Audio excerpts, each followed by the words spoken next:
नमस्कार। आकाशवाणी जयपुर अजमेर से प्रस्तुत हैं प्रादेशिक समाचार।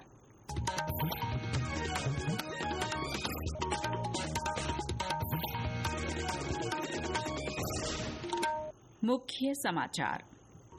केंद्रीय गृह और सहकारिता मंत्री अमित शाह ने कहा, आने वाले 100 वर्ष सहकारिता के होंगे।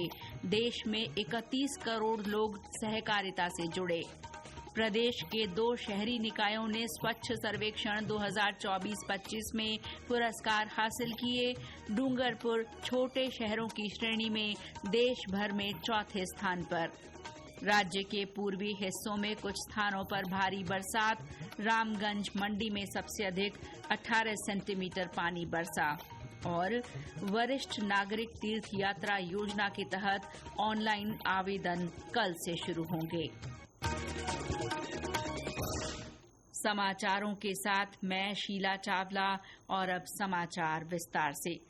केंद्रीय गृह और सहकारिता मंत्री अमित शाह ने कहा है कि सहकारिता का देश के विकास में बड़ा योगदान है। उन्होंने कहा कि आने वाले 100 वर्ष सहकारिता के वर्ष हैं। श्री शाह ने आज जयपुर के पास दादिया गांव में आयोजित सहकारिता तथा रोजगार उत्सव को संबोधित करते हुए ये बात कही।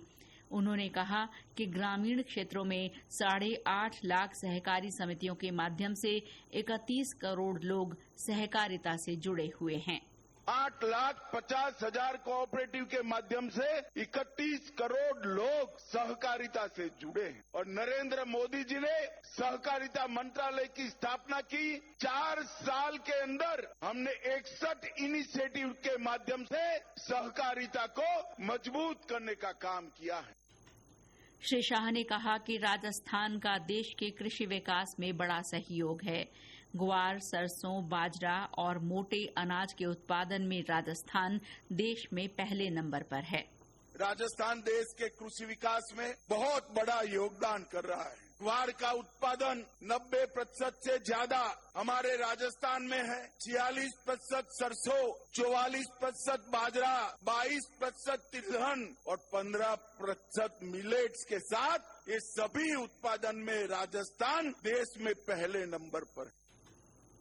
कार्यक्रम को संबोधित करते हुए मुख्यमंत्री भजनलाल शर्मा ने कहा कि किसानों को उनकी उपज का उचित मूल्य दिलाने, महिलाओं और छोटे उद्यमियों को सशक्त बनाने तथा विकास सुनिश्चित करने में सहकारिता की महत्वपूर्ण भूमिका है।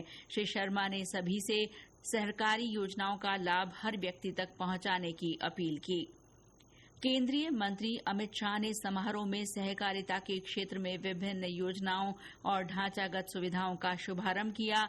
इनमें अन्न भंडारण योजना के तहत 24 गोदाम और श्री अन्न के प्रोत्साहन के लिए 64 मिलेट्स आउटलेट्स का लोकार्पण शामिल है।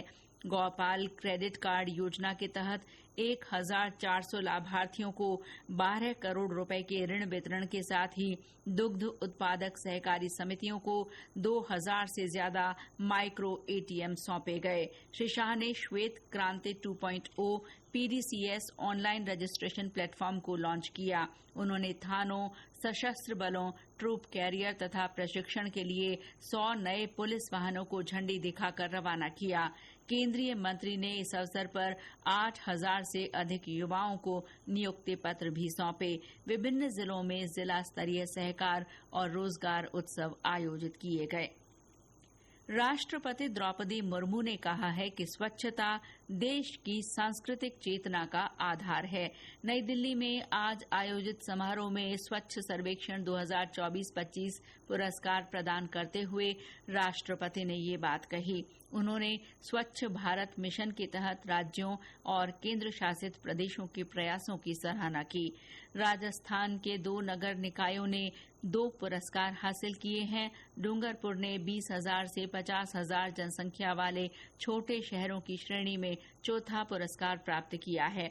नगरीय विकास, स्वायत्त शासन तथा आवासन मंत्री झाबर सिंह खर्रा ने ये पुरस्कार ग्रहण किया।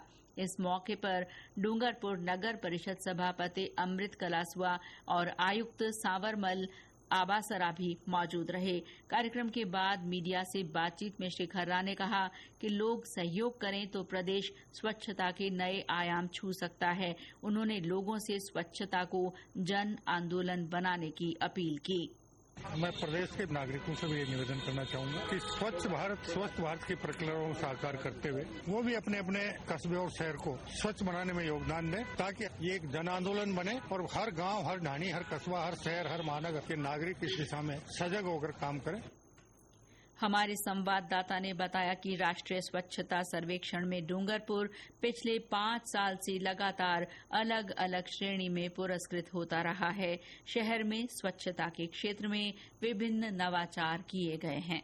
स्वच्छ शहर डूंगरपुर में नगर परिषद और जिला प्रशासन की ओर से शहर की सड़कों पर गली मोहल्लों की साफ सफाई को लेकर पूरी गंभीरता बरती जा रही है। यही वजह है कि डूंगरपुर नगर परिषद पिछले 5 बार से राष्ट्रीय स्तर पर स्वच्छता का खिताब जीत रहा है। डूंगरपुर नगर परिषद के स्वच्छता कर्मी रात 8 बजते ही शहर की सड़कों पर झाड़ू लेकर निकल पड़ते हैं। पूरे शहर और गली मोहल्लों को साफ करने के बाद रात 3 बजे अपने घर को लौटते हैं। वहीं सुबह होते ही स्वच्छता की गाड़ियां सड़कों पर निकल पड़ती हैं। घर घर से कचरा संग्रहण और मेडिकल वेस्ट के संग्रहण के बाद उन्हें डंपिंग यार्ड में छोड़ा जाता है, जहां पर कचरे का अलग अलग तरह से निस्तारण किया जाता है। चिंतन जोशी, आकाशवाणी समाचार, डूंगरपुर। नगर निगम जयपुर ग्रेटर को स्टेट मिनिस्टरियल श्रेणी में पुरस्कार मिला है। निगम ने देश भर में 16वां स्थान हासिल किया है। मेयर सौम्या गुर्जर ने ये पुरस्कार ग्रहण किया। राज्यपाल हरिभाऊ बागड़े ने उच्च शिक्षण संस्थाओं में गुणवत्तापूर्ण शिक्षा पर जोर दिया है। श्री बागड़े आज राजभवन में विश्वविद्यालयों के नेक एक्रेडिटेशन और उच्च शिक्षा में गुणवत्ता के संबंध में विशेष समीक्षा बैठक में बोल रहे थे। उन्होंने 1 साल पहले राज्य में सभी विश्वविद्यालयों के नेक एक्रेडिटेशन के लिए हुई पहल की चर्चा करते हुए कहा कि राजस्थान विश्वविद्यालय को इसमें सफलता मिली है। जल्द ही दूसरे विश्वविद्यालय भी इस संबंध में निर्धारित औपचारिकताएं पूरी कर आगे बढ़ने का प्रयास करें। बैठक में उच्च और तकनीकी शिक्षा विभाग के अतिरिक्त मुख्य सचिव कुलदीप रांका ने प्रदेश में विश्वविद्यालय शिक्षा की स्थिति और नेक रैंकिंग के बारे में प्रस्तुतिकरण दिया। ये समाचार आकाशवाणी जयपुर अजमेर से प्रसारित किए जा रहे हैं। प्रादेशिक समाचार बुलेटिन आप हमारे x handle @AIR_News_Jaipur, YouTube channel Rajasthan AIR news और फेसबुक AIR न्यूज राजस्थान पर भी सुन सकते हैं। प्रदेश के पूर्वी हिस्सों में तेज बरसात का सिलसिला जारी है। कुछ स्थानों पर भारी बारिश दर्ज की गई है। मौसम विभाग से मिली जानकारी के अनुसार कोटा के रामगंज मंडी में सबसे ज्यादा 18 सेंटीमीटर बरसात रिकॉर्ड हुई। इससे कई जगह पानी जमा हो गया और जनजीवन प्रभावित हुआ, जिसके बाद लोकसभा अध्यक्ष ओम बिरला ने आज रामगंज मंडी में भारी बारिश से प्रभावित क्षेत्रों का दौरा किया। श्री बिरला ने अधिकारियों को राहत कार्यों में तेजी लाने के निर्देश दिए। साथ ही विभिन्न क्षेत्रों में जल भराव की स्थिति को देखते हुए आवश्यक कार्य योजना बनाने को कहा। उधर सवाई माधोपुर जिले में अच्छी बारिश के बाद ओलवाड़ा गांव के पास बनास नदी की रपट पर 3 फुट पानी आ जाने से कई गांवों का जिला मुख्यालय से संपर्क टूट गया है।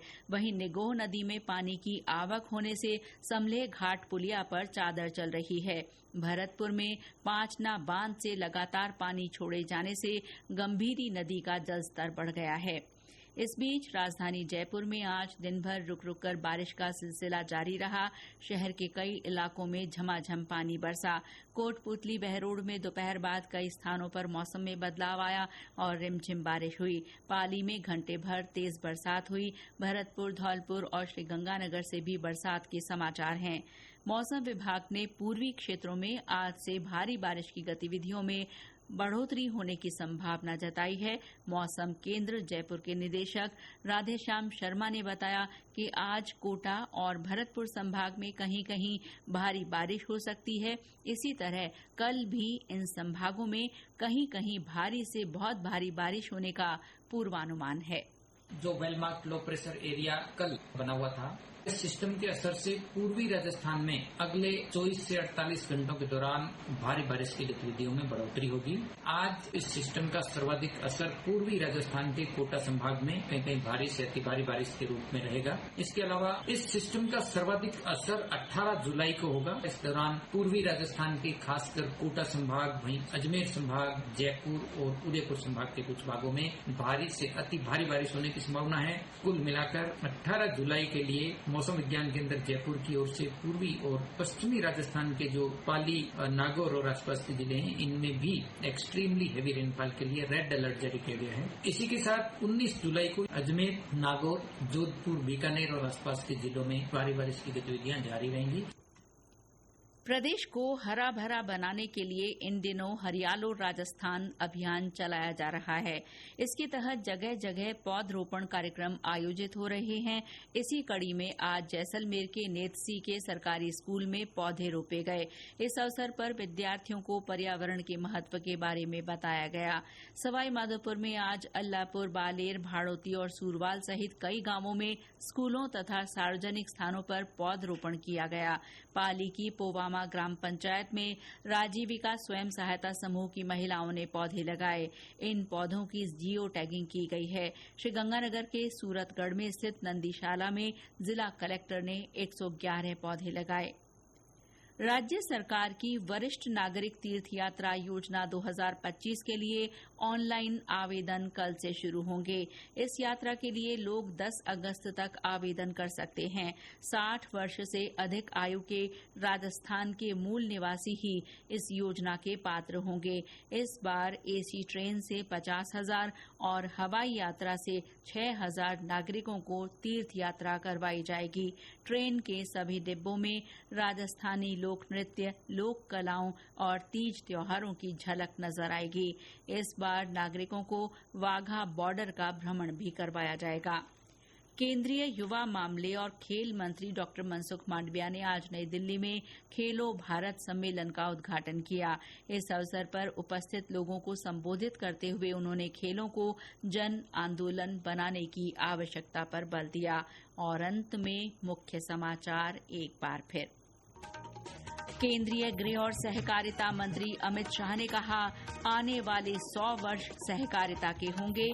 देश में 31 करोड़ लोग सहकारिता से जुड़े। प्रदेश के 2 शहरी निकायों ने स्वच्छ सर्वेक्षण 2024-25 में पुरस्कार हासिल किए। डूंगरपुर छोटे शहरों की श्रेणी में देश भर में चौथे स्थान पर। राज्य के पूर्वी हिस्सों में कुछ स्थानों पर भारी बरसात। रामगंज मंडी में सबसे अधिक 18 सेंटीमीटर पानी बरसा। और वरिष्ठ नागरिक तीर्थ यात्रा योजना के तहत ऑनलाइन आवेदन कल से शुरू होंगे। इसके साथ ही प्रादेशिक समाचार बुलेटिन समाप्त हुआ। नमस्कार।